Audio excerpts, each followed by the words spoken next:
The Chevrolet Camaro has a great history, but the 1969 ZL1 Camaro has an even better one. The Camaro ZL1 was revived by Chevrolet in 2012, and there's even a 2021 model.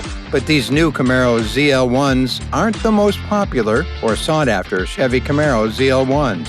That honor goes to the very dangerous, powerful, and untamed 1969 ZL1 Camaro. Most Europeans were shocked when the 2018 Camaro ZL1 1LE was banned on the continent on safety grounds, but the truth is, the 1969 Camaro ZL1 would be banned worldwide if it were produced today. It was raw, with no safety features, and a large block engine under the roof that General Motors had deemed illegal for Chevrolet to use in production automobiles. Today, we're going to be looking at the 1969 Camaro ZL1 Coupe and the reason why it had such a reputation. Recency bias affects some automobiles as they age, but the 1969 ZL1 Camaro is not one of them. The 1969 ZL1 Camaro was Fred Gibbs' creation, and he acquired the first batch of 1969 ZL1 Camaros because he was a leading Chevrolet high-performance automobile dealer. He is well deserving of the accolades he gets, and he is the man who worked out how to produce the street-legal Camaro with a big block ZL1 racing engine without upsetting General Motors, who had imposed restrictions on Chevrolet. The tale of the 1969 ZL1 Camaro, what it did, and what it is now, continued after that. This car is well known for a variety of reasons, including the fact that it sold for $840,000 at an auction in 2005. In 2005, a buyer paid $840,000 for a Camaro ZL1, car number 18, breaking the previous sales record for a Camaro. Surprisingly, when the same automobile was sold for $600,000 in 2016, it couldn't do it again. In 2008, a Camaro ZL1 outfitted with the Rally Sport Package was barely 7,700 miles on the clock, broke the record. Misum Auctions sold it for $848,000. Since its introduction in a media blitz in 1966, the Camaro model has been one of the top muscle car specialties. However, most automobile collectors' hearts are still won over by the limited edition 1969 Camaro ZL1. It's one-of-a-kind item that inspires a lot of admiration and respect. The original bill of sale and dealer order sheet are included in some cases. Unfortunately, only a few were produced, and still even fewer still survive.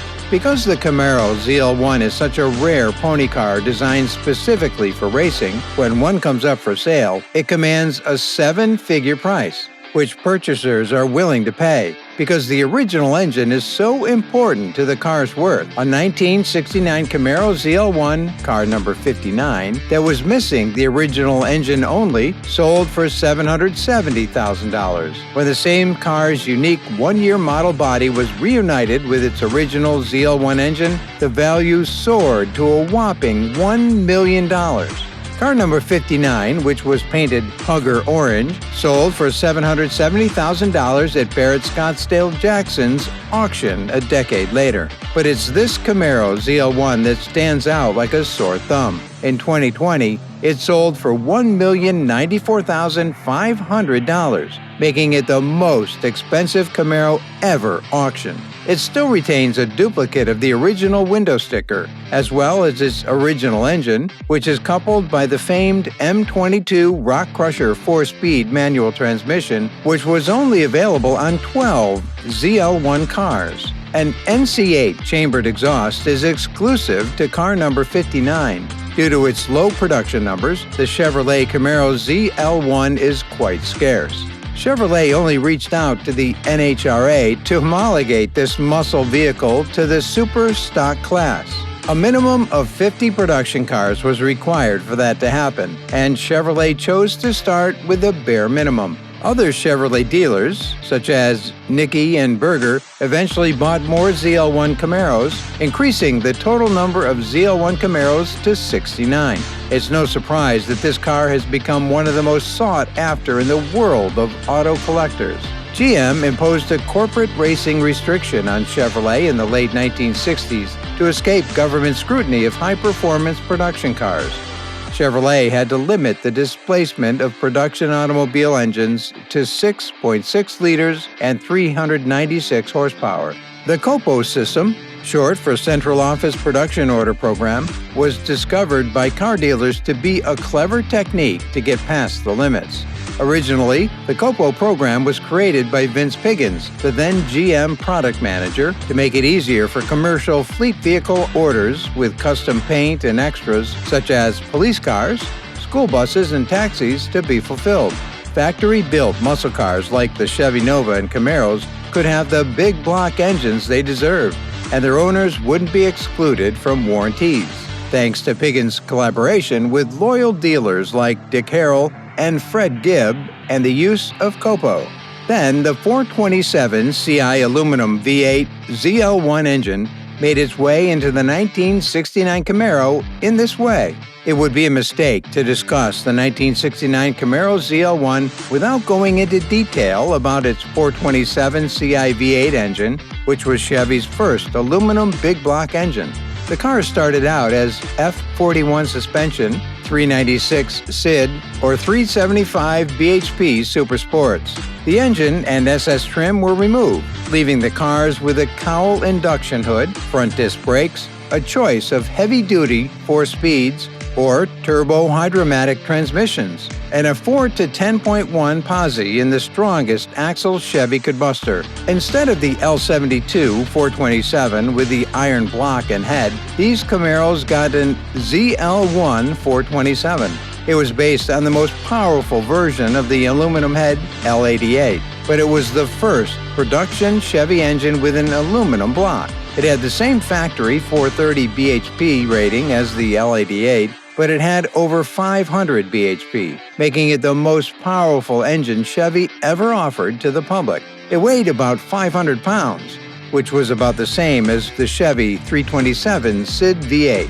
This car was fully street legal and came with a 5-year or 50,000-mile warranty. It turned low 13s with the factory dual exhausts and tires, headers, slicks, and tuning got into the 11.6s at 122 miles per hour. Chevy has never produced a faster production car.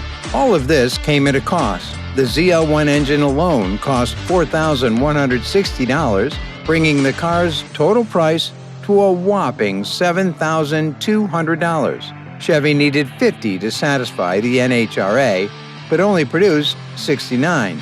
About 20 LZ1s competed in organized drag racing, setting several super stock records in the low 10s. Others were produced by well-heeled individuals, but the high price took its toll. At least 12 engines were removed and sold separately, and approximately 30 unsold cars were returned to Chevy. They weren't sold until the early 1970s. Only 5 colors were available: Cortez Silver, Fathom Green, Dusk Blue, Le Mans Blue, and Hunger Orange. Each of the initial 50 cars had black vinyl inside. No radio. Each color got 10 cars, 4 of which were equipped with M40 transmissions and 6 with M21 transmissions. Blue bow tie emblems on the grille and rear panel, as well as Camaro badges on the header panel, fenders, and deck lid were the only exterior accents. Argent silver was used for the grills.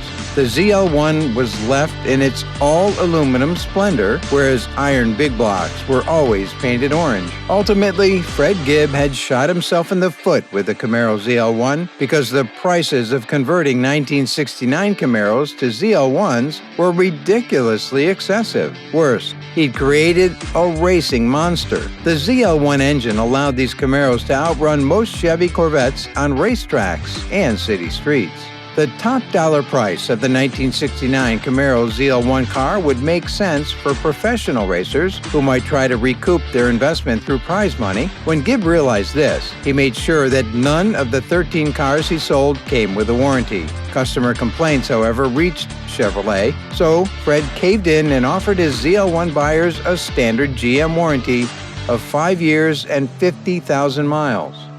What do you think about the 1969 Camaro ZL1 Coupe? Let us know down below in the comment section.